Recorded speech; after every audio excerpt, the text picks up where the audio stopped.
수술이란 자체는 어떤 면에서 또 다른 퇴화를 만들 수도 있는 거예요. 자연에 있잖아요. 수술을 충분히 이겨낼 힘이 있다는 겁니다.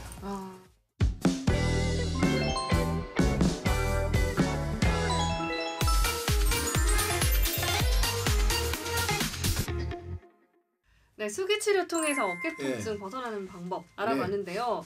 이렇게 매일매일 열심히 해도 그래도 통증이 계속된다. 그럼 치료를 받아야겠죠. 근데 어쨌든 그거 아까 수기치료한 거 3개 한번 리마인드 한번 해봅시다. 이제 반대쪽 손으로 견쇄관절 뒤를 갈기처럼 꽉 갈비처럼 잡고서 어깨를 돌리는 거 하나. 두 번째 팔을 에비덕션 충분히 한 상태에서 관절 뒷주머니에 손을 대고 손을 대주시고 쭉 손을 쭉 관절 뒷주머니에 안고 어깨를 돌려주는 거예요. 돌려주는 거. 그다음 세 번째는 이 견갑골의 내측 최상부 이 부위의 피부를 누르면서 최대한 돌린다. 아주 부드럽게 이건 오래 하면 할수록 좋습니다. 선생님, 그러면은 저희 요즘 그런 운동할 수 있는 볼 많이 나오잖아요. 그거 벽에 대고 이렇게 불리면 안 돼요? 그것도 도움이 될 수 있죠. 그렇죠, 이렇게. 사람 손으로 정성을 들인 것만은 못하죠. 그래도 안 하는 것보다는 빨리 좋은 남자를 만드세요. 자, 그러면 선생님, 자 이렇게 수기치료 통해서 보통 좀 개선이 될 텐데 그래도 안 될 정도의 통증을 가지신 분들 계실 거란 말이에요. 그건 이제 치료가 여러 가지 방법이 있겠지만 저는 이제 FMS라는 걸 전문으로 하기 때문에요.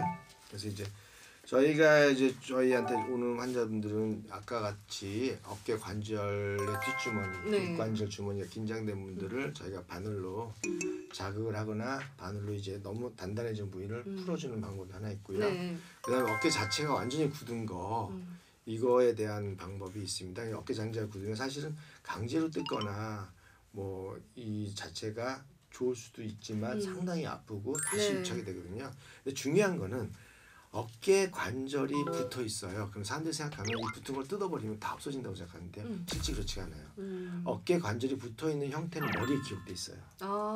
그래서 사실은 뜯어도 다시 돌아와요. 만약에 뜯어도 돌아오지 않는 경우에 있어서는 오래된 것이 아니에요. 근데 보통 오랜 기간 동안 이 관절의 위치는 머리에 입력이 돼 있기 때문에 다시 돌아오게 돼 있어요. 이 때문에 적절하게, 그러니까 최대한 손상을 주지 않고 저절로 스스로 풀어지도록 자극을 잘 주면 이게 빨리 돌아와요. 그래서 이게 이제 저희가 갖고 있는 노하우죠. 처음에는 저희 논문들도 강제로 어깨를 기기적 자극을 통해서 뜯는 거가 많이 있었는데요. 나중에는 이제 그런 논문들이 나온 건 이제 옛날이고 지금은 그게 훨씬 부드러워져서 가능하면 손상을 적게 주면서 이제 치료를 하는 방법들이 저희가 많이 발전했습니다. 그러면서 지금은 치료도 회복도 빠를 뿐더러 치료 후에 아픈 것도 훨씬 덜하죠. 그래서 이거는 자체가 뭐냐면 제가 점점 나이를 들면서 경험 쌓은 느낀 거는 자연 스스로 회복될 수 있도록 최선의 힘을 도와주면 자연은 충분히 회복할 능력이 있다는 겁니다. 그러면요, 시술을 받고 좋아진 분들의 사례를 좀 말씀해 주실 수 있나요? 그 한 분은 저희 심장에 아주 유명한 권위 있는 교수님이신데요. 이분은 아주 오랫동안 한 수년 동안 이제 별별 치료를 다 받으셨죠. 근데 이제 처음에는 아무래도 이제 이게 미심쩍으니까 이게 어떤 치료인지에서 자꾸 알고 싶으셔서 이제 설명을 드렸더니 그분이 이제 원래 합리적이고 공부를 워낙 뛰어나신 분이니까 학문자 아주 우리나라에서 굉장히 유명하신 분이에요. 그냥 지나가면서 한번 저 종이 한번 보면 이 사람의 병이 뭔데 아주 숨은 질병을 찾는 아주 유명한 신적인 존재인데 이분이 처음에는 이제 열심히 많으시잖아요. 그러니까 자꾸 하시다가 자기가 이제 공부를 좀 하시고 나서 이거는 좋은 방법이다. 치료를 받으셨고 근데 이제 거의 첫 번째 치료를 받고 나서는 이제 운동 범위나 이런 것들 무리하게 하시면서 별로 호전이 없으셨는데 지금 뭐 그다음에는 너무 좋아지셔서 고맙다고 이렇게. 근데 그런 분들이 처음에는 어렵게 이제 생각을 하셨다가 합리적으로 생각해서 그게 맞다고 생각하면 이제 치료를 하시게 되는데 좋은 결과를 가져올 수 있는 거는 저희가 치료하는 것도 좋지만 역시 같이 어떻게 관리하고 따라주느냐 하는 것도 같이 중요한 결과를 차이를 낼 수 있습니다. 선생님 같은 경우 외국에서도 치료 많이 하셨잖아요. 외국에서도 이렇게 좋은 사례자분이 계실 것 같은데. 네, 외국에는 이런 동결기한 어깨를 싸고 있는 관절 주머니가 굳어 있는 경우가 많습니다. 그래서 이런 분들이 이제 컨설트를 많이 오는데요. 왜냐하면 그 특별한 방법이 없다 보니까. 그럼 이제 비교적 이분들이 이제 운동 범위나 이런 것들이 이제 좁아져 있는데 아무래도 나이도 덥고 뚱뚱한 분이 맞다 보니까 운동에 좀 게으르신 분들도 많이 있습니다. 이제 그런 분들은 이제 저희가 처음부터 아주 무리하게 뜯거나 이렇게 하지 않고 적절하게 이길 수 있는 만큼 스텝 바이 스텝으로 하면은 이제 몇 시간은 좀 더 걸리더라도 무난하게 치료가 됩니다. 네. 그럼 뭐 또 다른 분 계실까요? 많으실 것 같아서 좀 많이 좀 얘기해 주시면 좋을 것 같아요. 이제 보통 뭐 유방암 이제 수술을 하거나 그다음에 뭐 이런 다른 갑상선이나 뭐 이런 수술하고 나서 이제 신경, 아까 부신경 이런 거 손상 후에 어깨 통증이 심한 분들이 되게 많습니다. 이거는 뭐냐면은 이 부신경 하는 게 이 견갑골을 끌어올리는 건데 이 견갑골이 손상되거나 이런 경우도 많고요.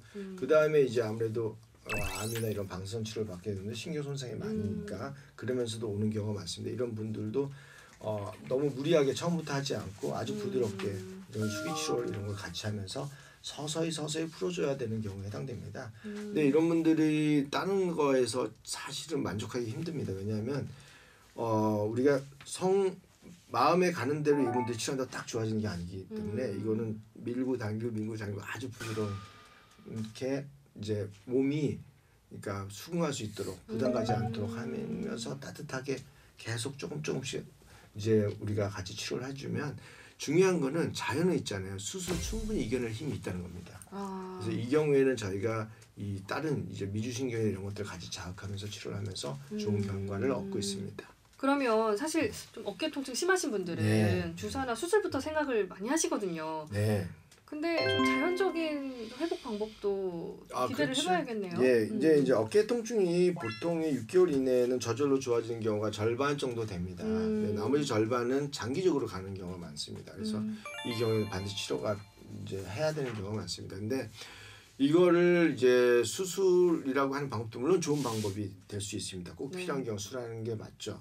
엄격한 잣대에서 정직이 된다면 수술하는 것 맞겠지만 실제로 그것이 아니라면 수술을 하지 않는 것이 맞습니다. 왜냐하면 수술이라는 자체는 어떤 면에서 또 다른 퇴화를 만들 수도 있는 거죠. 예를 들어서 수술 후에 몇 달 동안 안 움직였다. 이 자체는 또 어깨 관절에 엄청난 퇴화가 될 수도 있거든요. 그래서 항상 장점과 단점이 있기 때문에 같이 생각을 해야 되는 거죠. 스테로이드 주사도 어떤 경우에는 도움이 될 수가 있겠죠. 근데 그것이 남발하니까 문제가 되는 거죠. 그래서 일반적인 만성 어깨 질환에서는 스테로이드가 큰 도움이 안 됩니다. 그건 알고 계셔야 됩니다. 그런데 이제 허리 통증 같은 경우는요. 운동을 해서 계속 좀 근육 단련시키면 많이 좋아지는 경우 많이 봤어요. 그렇죠. 어깨도 혹시 그런가요?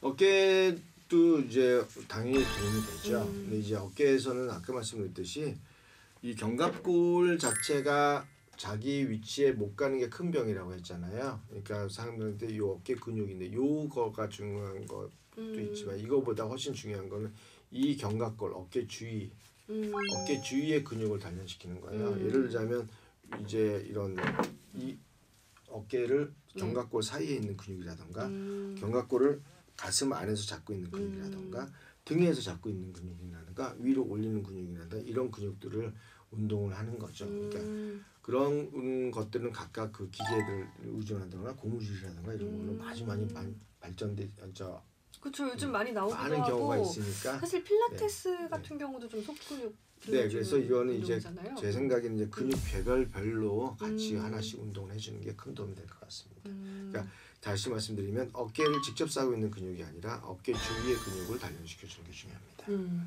그 다음에 꼭 아픈 부위라는 건 뭔가 문제가 있는 부위니까 그거를 무리하게 진행할 필요는 없습니다. 그러면 보통 좀 통증 있으면 빨리 좀 주사 좀 맞으러 가야겠다. 또는 빨리 더 심해지기 전에 수술해야겠다라고 마음 먹는 분들 많이 계신데 정확한 진단이 좀 중요할 것 같아요. 정확한 진단에 따르면 거기에 대한 해법이 다를 텐데요. 좀 섣부르게 주사를 맞는다던가 하면 좀 안 좋을 것 같거든요. 정확한 진단이 무조건 최고입니다. 혹시 좀 미용적으로 저희 어깨 쪽은 보톡스나 주사를 맞곤 해요. 이런 경우 좀 당연히 조심해야겠죠. 그거는 제가 말씀드리기가 곤란합니다만 저는 이렇게 권유되는 사항은 아닙니다. 알겠습니다. 네, 사실 뭐 아까 말씀드렸다시피 제가 정말 전체 근육 중에서 제일 걱정하는 부분이 어깨여서 오늘 정말 제가 집중해서 함께 했는데 살짝 제가 아까 수기 치료 지금 사례자로 같이 해봤잖아요. 확실히 좀 풀린 것 같고요. 집에서 많이 해봐야겠다 이런 생각이 듭니다. 여러분께서도 이 통증에 관해 궁금한 점 있으시면요. 댓글 남겨주시면 저희가 또 다음 시간에 차례차례 답변해 드릴 테니까요. 댓글도 많이 남겨주세요. 자, 그럼 오늘 저희 어깨 통증에 대한 얘기는 여기서 마무리하도록 하겠습니다. 안강 선생님 감사드립니다. 감사합니다. 네.